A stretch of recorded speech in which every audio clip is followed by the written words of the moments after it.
हर हर महादेव, जय भोलेनाथ। नमस्कार, मैं साधना पांडे मार्गदर्शन पे आपका स्वागत करती हूँ।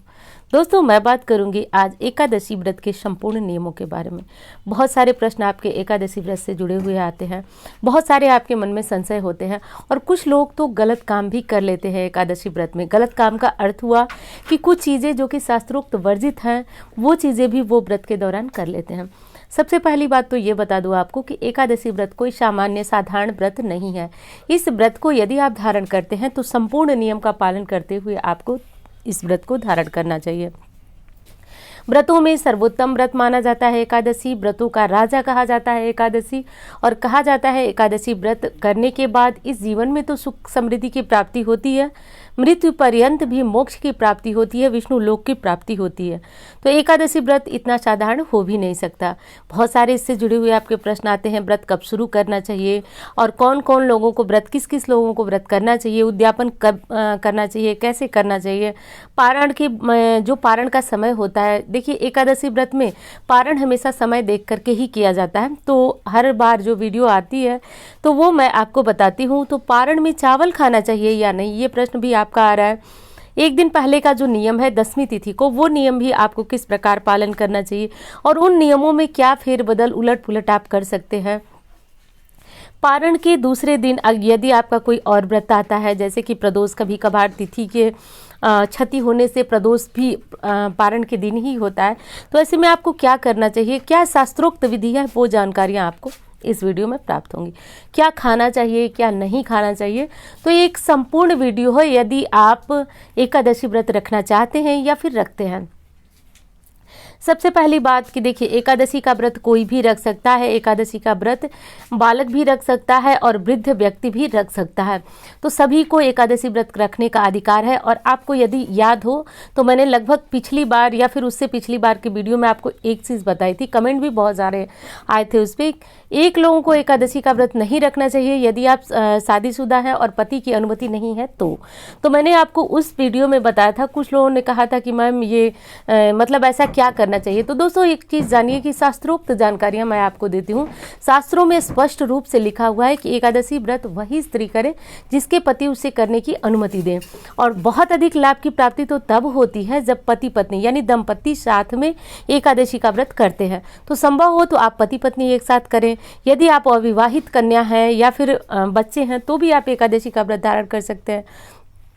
तो अब आप समझ गए होंगे कि एकादशी का व्रत कोई भी धारण कर सकता है। अब बारी आती है एकादशी व्रत शुरू कब करना चाहिए। तो देखिए, एकादशी व्रत शुरू करना चाहिए उत्पन्ना एकादशी को, जैसे कि अभी वो एकादशी आने वाली है।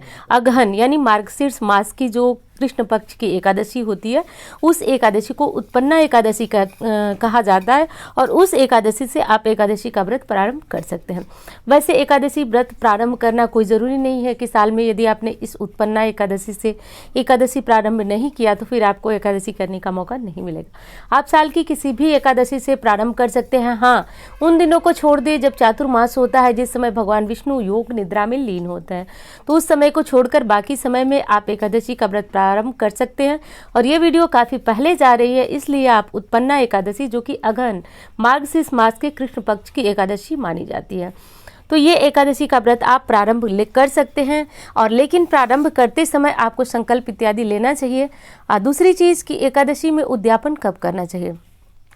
देखिए, शास्त्रों में तो उद्यापन की बात कही गई है कि जब तक आपका शरीर चल रहा है तब तक आप एकादशी का पूरी श्रद्धा के साथ व्रत करें, उनका नियमों का पालन करें। और जब आपको लगे कि आप एकादशी का व्रत नहीं कर सकते तो आप विधि विधान से आप पुरोहित बुलाकर उसका उद्यापन कराएं। तो एकादशी व्रत यदि आप कुछ दिनों के लिए धारण करना चाहते हैं तो आप उसका उद्यापन फिर भी पुरोहित बुलाकर करें, क्योंकि इस व्रत का स्वयं के उद्यापन का हमारे शास्त्रों में कोई भी वर्णन नहीं है। यदि आप पुरोहित बुलाते हैं तो वो सत्यनारायण भगवान की कथा कहलवा करके और कुछ तरह के दान दक्षिणा दिलवा कर आपसे एकादशी का जो उद्यापन होता है वो करा देते हैं। तो पूरी कोशिश करें कि जब आप एकादशी का उद्यापन करें तो आप पुरोहित बुलाएं। वैसे एकादशी का व्रत जब असंकल्प लें तो आप ये ज़रूर बोल दें कि आप कितने दिनों के लिए एकादशी का व्रत रखना है।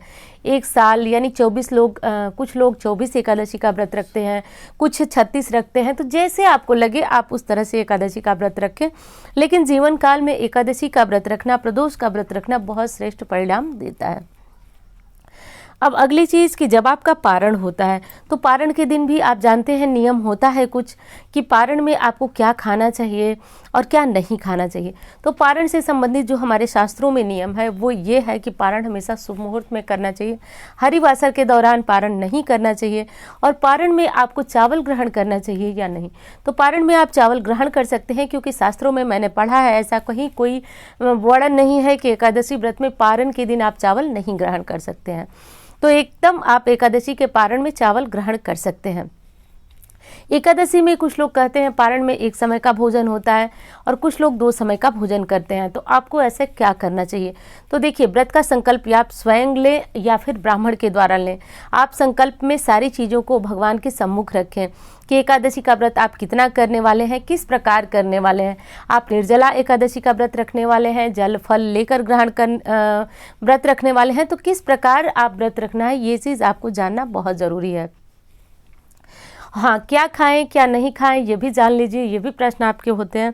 तो देखिए, एकादशी कुछ लोग निर्जला रखते हैं और कुछ लोग जो है वो जल लेकर के फल लेकर के व्रत को रखते हैं। बस एक चीज़ का ध्यान रखिएगा कि बहुत ज़्यादा मुंह को कई बार जूठा न करें, क्योंकि एकादशी व्रत सामान्य व्रत नहीं है। फिर एक बार कह रही हूँ, तो यदि आपको शारीरिक क्षमता है तो आप एकादशी व्रत में एक बार जल फल लेकर के आप व्रत को धारण कर सकते हैं। और यदि आप बुजुर्ग हो चुके हैं, आपको लगता है शारीरिक क्षमता बहुत कम है, तो आपको जिस विधि से, यानी कि जितनी बार जल की आवश्यकता हो शरीर को, उतनी बार जल ले लें, उतने बार फल ग्रहण करें, कुछ भी करें, लेकिन ये व्रत रखें। निश्चित रूप से मैं दावे के साथ कहती हूँ व्रत का फल आपको मिलेगा, क्योंकि हमेशा व्रत जो है शारीरिक क्षमता के अनुसार ही रखा जाता है। तो आप इस भ्रम में न रखें कि आपको एक बार 2 बार ही लेना है। हाँ, पूरी तरह से शरीर स्वस्थ है तब आप इन नियमों का पालन करें। तो मैं कह रही थी कि आपको एकादशी व्रत में 10वीं तिथि का नियम भी थोड़ा सा समझ लीजिए। जब एकादशी का व्रत हो तो 10वीं तिथि से ही इसके नियम प्रारंभ हो जाते हैं।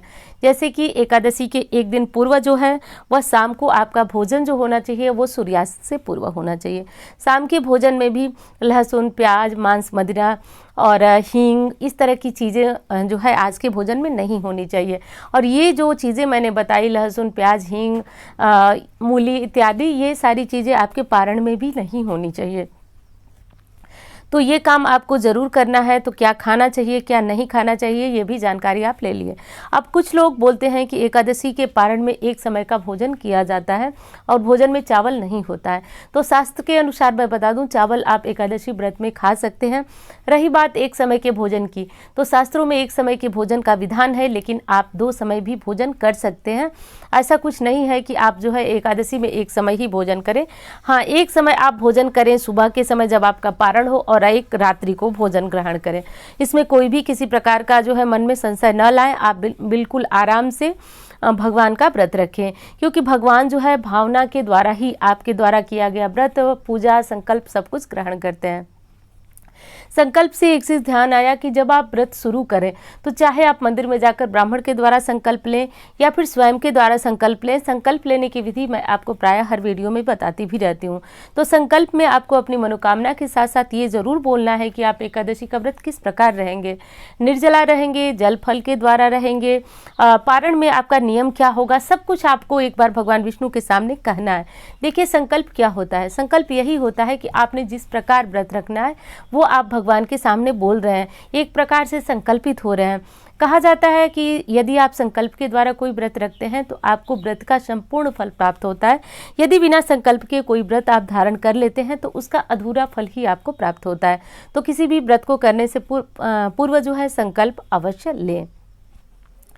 एक चीज़ और बता दूं दोस्तों कि एकादशी व्रत में जो नियम होता है 10वीं तिथि का, वो इसलिए होता है, सारी चीज़ें मैं आपको क्लियर भी करती जा रही हूँ, क्योंकि शास्त्रों में कहा गया है कि जब आप एकादशी का व्रत सुबह संकल्पित हों, संकल्प लें, तो आपको उस व्रत के दौरान आपके पेट में अन्न का अंश नहीं होना चाहिए, विशेषकर चावल नहीं होना चाहिए। इसलिए रात्रि का, संध्या का जब भोजन करें 10वीं तिथि को, तो आपके भोजन में चावल नहीं होना चाहिए। जो चीज़ें मैंने बताई वो ध्यान रखें। तो ये एक दिन पूर्व का नियम है। ब्रह्मचर्य दिनचर्या का पालन आपको सभी को पता है, ये सारे व्रतों में होता है, तो इस प्रकार आप कर सकते हैं। पूरी तरीके से शुद्ध होकर शारीरिक मानसिक रूप से आप भगवान नारायण की पूजा करें। नारायण सभी कष्टों को दूर करने वाले होते हैं और आपके सुखों को देने वाले होते हैं। इस धरती लोक पे तो जितने सुख है वो हमें मिलते ही हैं। विष्णु लोक की वैकुंठ की प्राप्ति होती है और जीव जन्म मरण के बंधन से मुक्त हो जाता है। तो ऐसा आपको जरूर करना चाहिए। एक चीज़ और बताऊंगी कि एकादशी का व्रत यदि आप धारण करने की सोच रहे हैं तो उत्पन्ना एकादशी से आप इसे धारण कर सकते हैं। कुछ लोग कहते हैं कि एकादशी जो है कृष्ण पक्ष की नहीं, शुक्ल पक्ष की नहीं। देखिए, एकादशी में ऐसा कोई नियम नहीं है। कृष्ण पक्ष की एकादशी से भी आप इस व्रत को धारण कर सकते हैं और शुक्ल पक्ष की एकादशी से भी आप इस व्रत को धारण कर सकते हैं। तो उत्पन्ना एकादशी के उत्पन्न होने का शास्त्रों में विधान बताया गया है कि आज के दिन से ही एकादशी की उत्पत्ति हुई थी, इसलिए आज के दिन एकादशी व्रत रखना श्रेष्ठ माना जाता है। अब दोस्तों एक चीज़ और बताऊं कि जब आप एकादशी व्रत करें उस दौरान आपको मन से, वचन से और कर्म से पूरी तरह से शुद्ध होना चाहिए। एकादशी व्रत के दौरान आपकी किसी की जो निंदा होती है, यानी कि अपने जो मुख होता है उसको भी आप गंदा नहीं करेंगे। मुख गंदा कैसे होता है? वो होता है आप यदि उससे किसी की चुगली करते हैं, किसी को अपशब्द बोलते हैं, तो उससे हमारे जो मुख की शुद्धता होती है वो समाप्त हो जाती है। तो इस चीज़ का आप ध्यान रखें। बाकी मानसिक शुद्धि कैसे होती है? भगवान की पूजा अर्चना और उनके नाम जाप से होती है। तो ऐसा आपको ज़रूर करना है। और एकादशी व्रत से जो जुड़े हुए संपूर्ण नियम थे वो मैंने आपको इस वीडियो में बताया। और यदि इस व्रत से जुड़े हुए आपको कोई और सवाल हो तो उनको आप कमेंट बॉक्स में भी पूछ सकते हैं। एक चीज़ और कहूँगी कि यदि ये जानकारी आपके लिए थोड़ी भी हेल्पफुल हो तो आप वीडियो को लाइक करें और चैनल को सब्सक्राइब कर मार्गदर्शन परिवार का हिस्सा बने। उम्मीद करती हूँ जानकारी आपको पसंद आएगी। धन्यवाद।